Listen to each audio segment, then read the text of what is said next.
my name is Dawn Schaefer and welcome. If you are new here, I am the owner of Lazy O Ranch, and we raise Coopworth sheep, which is a dual-purpose breed sheep here in the mountains of central Pennsylvania.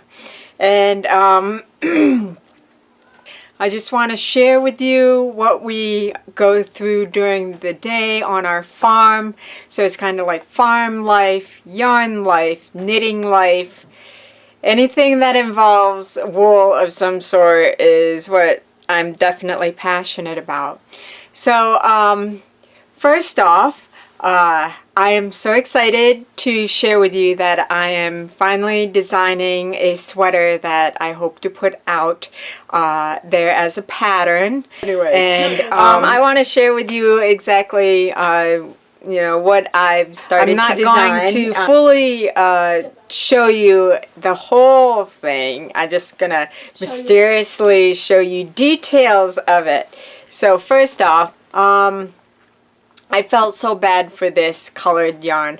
It is Coopworth, and what I did was there was this really pretty purple that I wanted to dye some Coopworth yarn up with, and so what I did was put 3 skeins of gray, and I over dyed the gray, and 1 skein of our Milkmaid.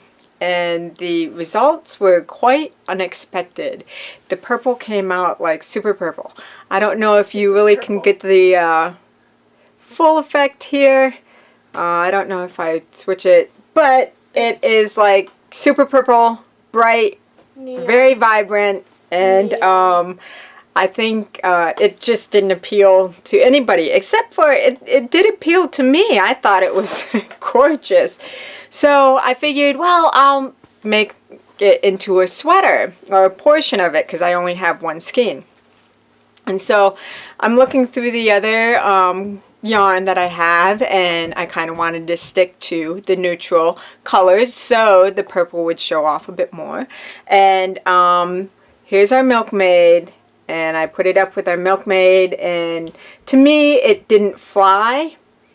So I don't know if it flies with you. If it does, that's great. But I'm probably going to make a bit more of this purple here. And then I paired it up with the gray. Now that's not too bad. This is our steel gray natural Coopworth color. And that wasn't too bad, but I actually have a lot of gray sweaters, and I'm wearing one right now. So I wanted to veer away from my normal go-to colors when I knit with our sheep's wool. So, and then here's black. And I don't know if you can see it, but I thought the purple and the black went together so well. So I finally had the colors that I wanted to use, and then came up with a design for it. One of the detailed samples is not that, but here's one of the details of the samples, and I can't find the other one that I had, but it just didn't go well. I used 2 kinds of purples. Actually, I used the over dyed gray with that same purple, and then the bright purple, and I didn't like it as much. So this is a sample of the design that I want to do. Now, like I said, this isn't showing the full effect of what will be done, and I've changed a couple things around just so I wanted to show off the purple a little bit more. So I did change that detail around, but I thought, it knits up. The colors go so well knit up together. So I finally finished the body that has that purple with the black, and finished a sleeve. Now, as you can see, I made the sleeve a bit on this skinnier open side, and I really like how it looks. And let's see. And I've started the other sleeve. So right there, that is between, finding the purple with the black, pairing those two up, the body and the sleeve, and then the sample that you saw, that is going to be my design. So I cannot wait until it's all done. Now it's been a month in the works. Things have gotten a little crazy here on the farm with the sheep because this is our lambing season. So we're on moving on. Another project that I've had on queue is trying to finish up my socks.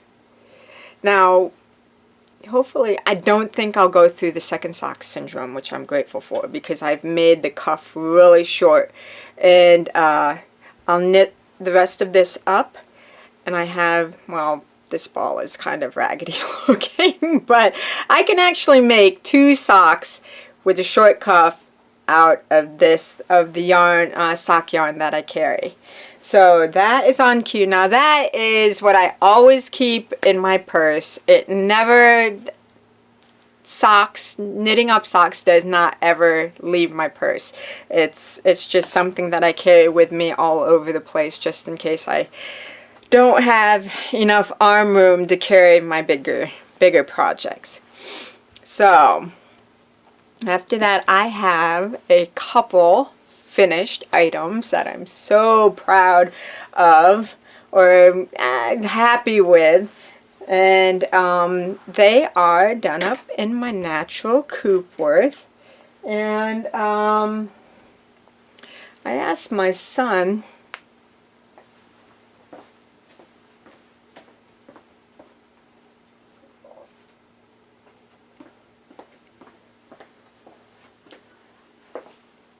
okay.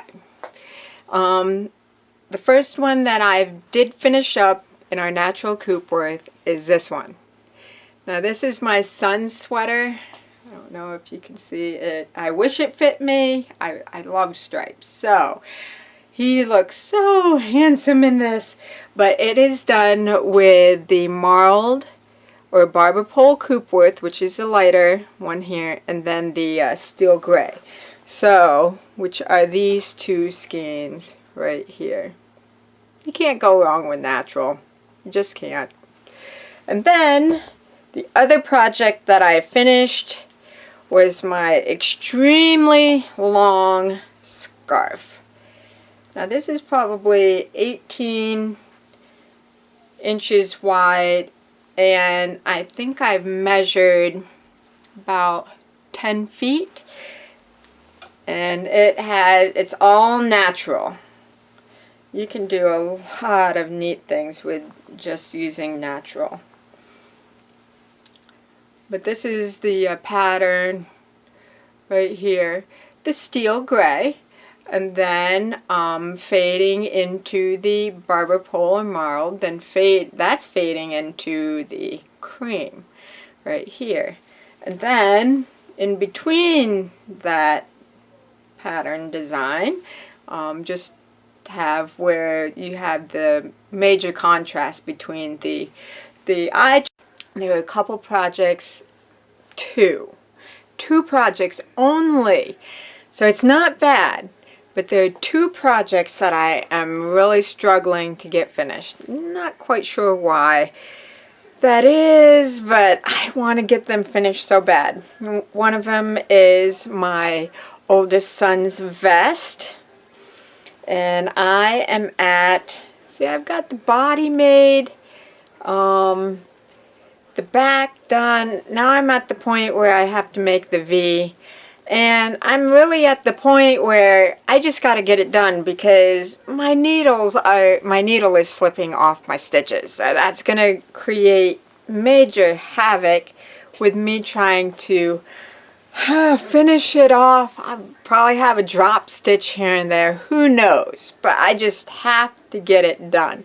The other one that I started last spring is the Find You Fade shawl, and I'm struggling.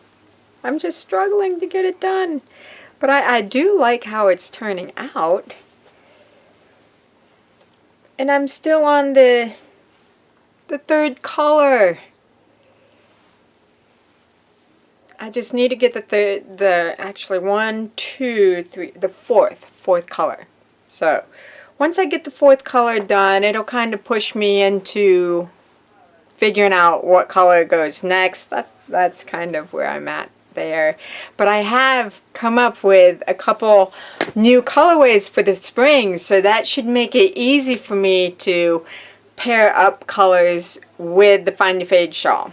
So we are going into the new colorways that I have right now, and there are 7 so far, and they're all wonderful, happy, bright spring colors. So I am going to save my favorite one for last, but the first one that I will show you is called Tuscany. It is just waves of peach and teal green, and it's just a beautiful colorway that reminds me of Tuscany.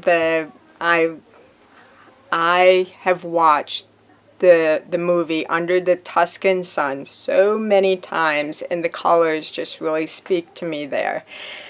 From the walls in the house to the walls of shutters, the flowers, everything, the fields. I just love the colors in that movie. That's partially why I watched it so many times.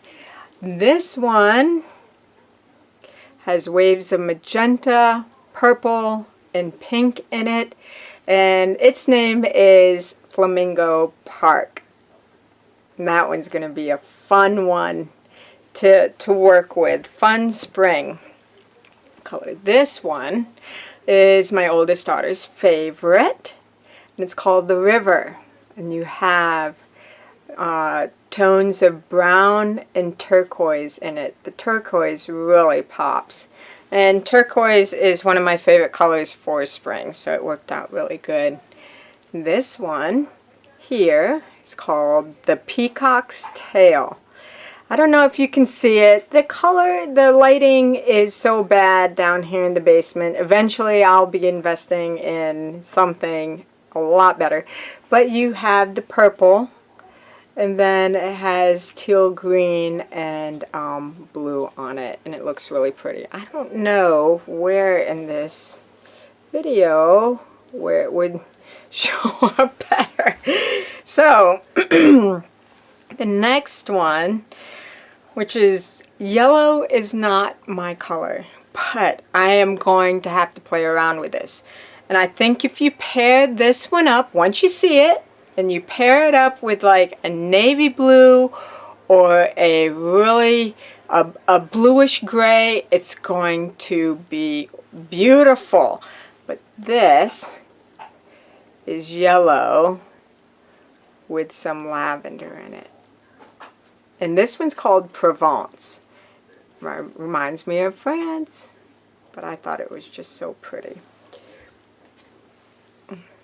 This one here is really cool. I knit this one up, and I really like the colors together.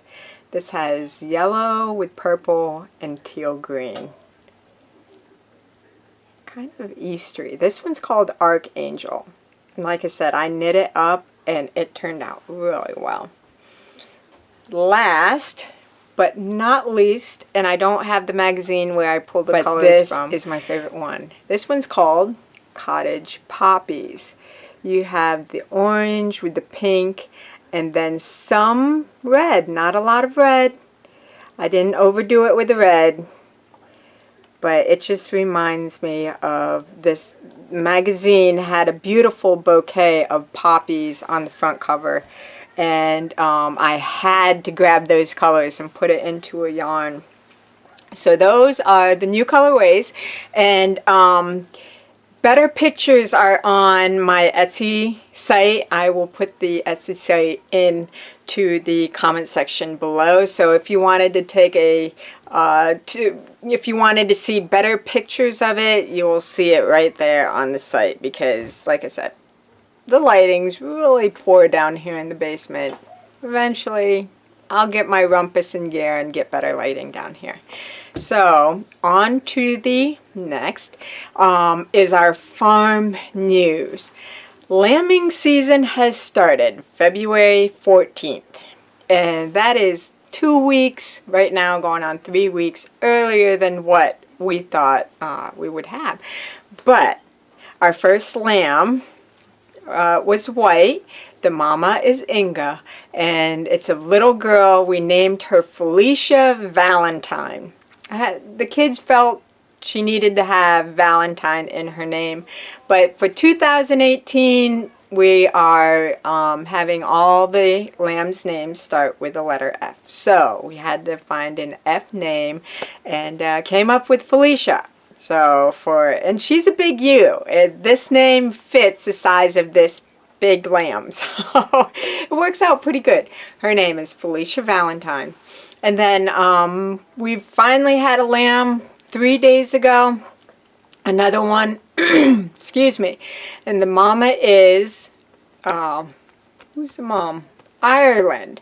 Had another little ewe, and the kids named her Frankie, which I felt bad. I put that the ewe's name was Frankie on one of my posts on Instagram, and everybody thought she was a boy, so I'm gonna have to correct that, but kids wanted to name her Frankie. I thought it was adorable, so it just kind of stuck.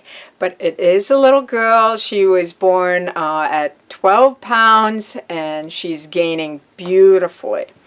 And here is a clip of the barn. Our newest one for 2018. She's a little girl, and there's her mama who abandoned her to eat. Oh, set her down. I was gonna. Aw, she's a good mama. And Aussie doesn't have anything to eat. Except when she abandoned Estelle. I know, she abandoned Estelle last year, but Daphne took, holy cow, they're bagged up. Look at, they are bagged. Hello, now we are in our barn, and I wanted to show you some of the sheep where that wool was had come from. Now you remember from the other clip that my son was cleaning a black fleece. Now the black fleece has some tips of sun-bleached wool on it. And I didn't cover her up till it was late, but I do like the sun bleach tips. I think it's so pretty. Now when yarn is made from it, it comes out completely different. Everything's mixed together, so you don't see specifically those sun bleach parts, which I wish we could. That would be pretty cool. But with her fleece, it's from Estelle, and I'm actually going to mix it with 15% alpaca, and it's just going to make a phenomenal yarn. So, but here is Estelle, which I want to show you her. Now she is pretty black right now, but as she ages, she will turn more dark gray. So, which is kind of sad because I do love the black. But here she is. And that is Estelle, right here. And there is Esmeralda. Actually, that's Esmeralda. What am I saying? That's Esmeralda. And this is Echo. My son named her. But there's Esmeralda. Estelle is my daughter's ewe, and she's down there.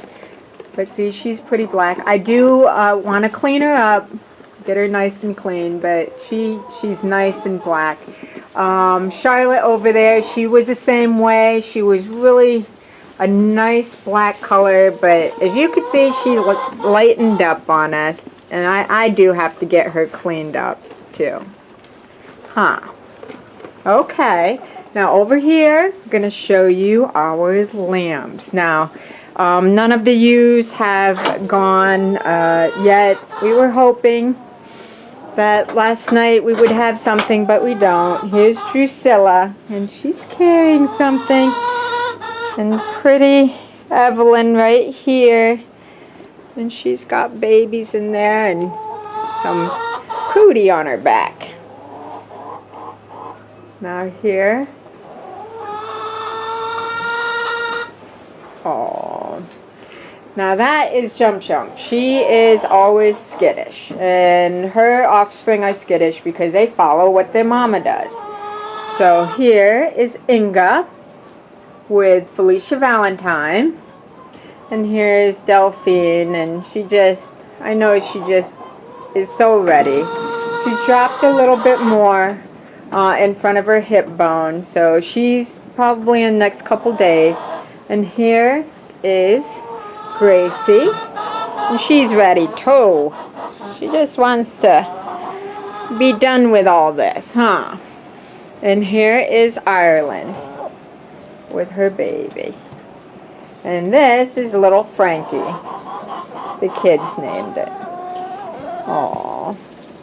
What's the matter, Ireland? Now what I'm going to do, chicken shouldn't really be in here, but you are.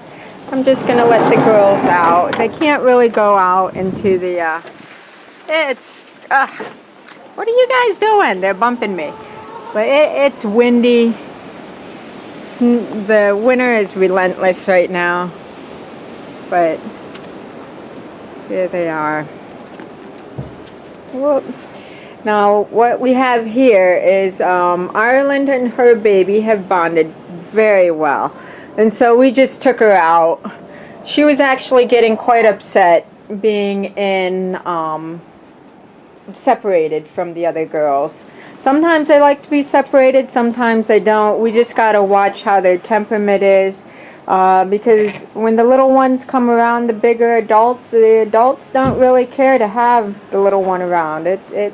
Sometimes they love it, sometimes they don't. So we just gotta watch and make sure that everybody's getting along. I thought by now we would have had more than just 2 lambs. We'll see by this weekend because those mamas are they're so ready to go. They're waddling around the pasture. Now, as you can see, I kind of kept them in the holding area. I didn't want them to go out into the pasture and lamb. We've had ones that lambed out there. And fortunately, nothing happened. The baby came out fine, and the mama took care of the baby just fine. But it just helps us keep a better eye on them when they're actually in the holding area in their stalls that are out into the pasture. There is such a long process that comes with producing your own wool on the farm. And this is kind of how I work through cleaning it, how I work with dealing with the sheep, and trying to put the nicest yarn, the cleanest yarn out there. And you'll see in the upcoming clips exactly what we do here at the house before it even goes down to our fiber mill. After we shear our lambs, we put them in these nice bread boxes or carriers. They carry bread. That one's from Stroman. And we put the fleece right in it, and it holds the fleece until we can clean it. But as you can see, it has holes on the bottom, and it's not covering the fleece, so the oils in the fleece won't get rancid because it's full of oil and sweat and dirt.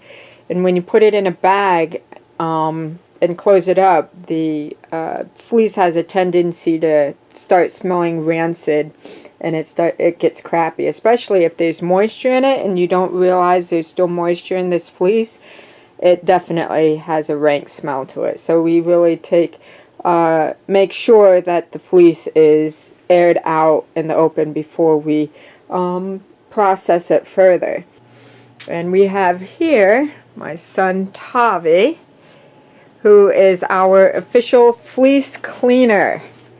Yeah. And he will go through and he picks through the dirt. And if the fleece in certain spots are excessively dirty, it has a lot of skags on it, we won't even deal with it. We'll just throw it away, or actually we use it for mulch. So he's here helping me clean fleece, and you can see he really gets right in the fiber and takes all the nitpicky stuff out. That's why we do try to have enough blankets to keep the lambs and our sheep covered. So I'm going to, the fleece is ready to be taken out after its first soak. I just put my hands in here. And get the fleece out.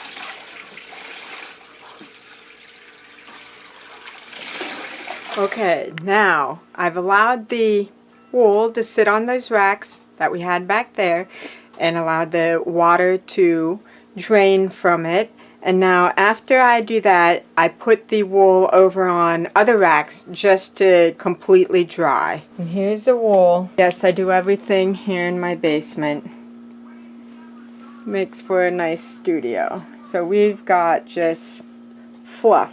White now fluff. that you've seen the process of how the wool gets cleaned, and it's drying over there near the stove, I'll be taking it down to my fiber mill in Halifax, and she will, like I said before, clean it 2 more times.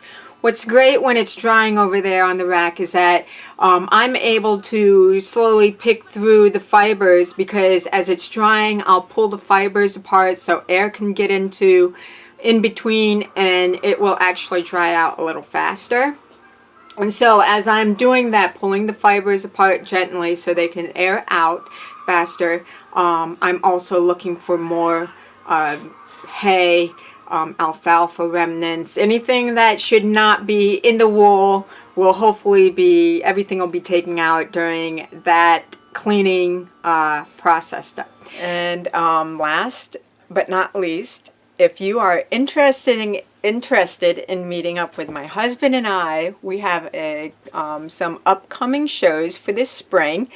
The one that is coming right up pretty quick is on March 17th at the Ramada Inn in State College. It is the For Love of Fiber festival there. I would love to meet with you there. This is kind of close to my hometown area, and it's going to be a lot of fun. Classes, yarn, wool, if you're into spinning, yarn bowls will be there. So come on down to State College and meet me there. Otherwise, you can see me April 6th to the 8th in Pittsburgh, and we're going to be at I think the Pittsburgh Convention Center. It's the Pittsburgh Knit and Crochet Group puts it on there, and it's pretty big. I've never done that one before. I'm very excited and nervous at the same time, wondering how it will all pan out. But it'll go great. I'm just one of those, anxious, what to expect type things, but I know it'll be great. And then after that, I think I can't remember if it's like the weekend right after Pittsburgh or the weekend 2 weekends after that. But we will be at the Allentown Fiber Festival, done by that's put on by my friend Kelly from Shirsty Cat, and that is a great upcoming festival. This is his 3rd year, and we just love it there. So meet us, say hello, drop into our booth, and I just want to say hello. So those are our upcoming shows. Till April, we do have ones in May. When it gets closer, I'll let you know about what's coming up in May and into July. And so that's what we have for today. It's been a pleasure showing you what we do here on the farm and what's going on with our wool and everything else. And it's so nice to meet with you here. If you have any questions or if you want me to show you something else about our sheep or how I dye wool or anything else, just let me know below and I will put a video out for you. So you have an amazing day.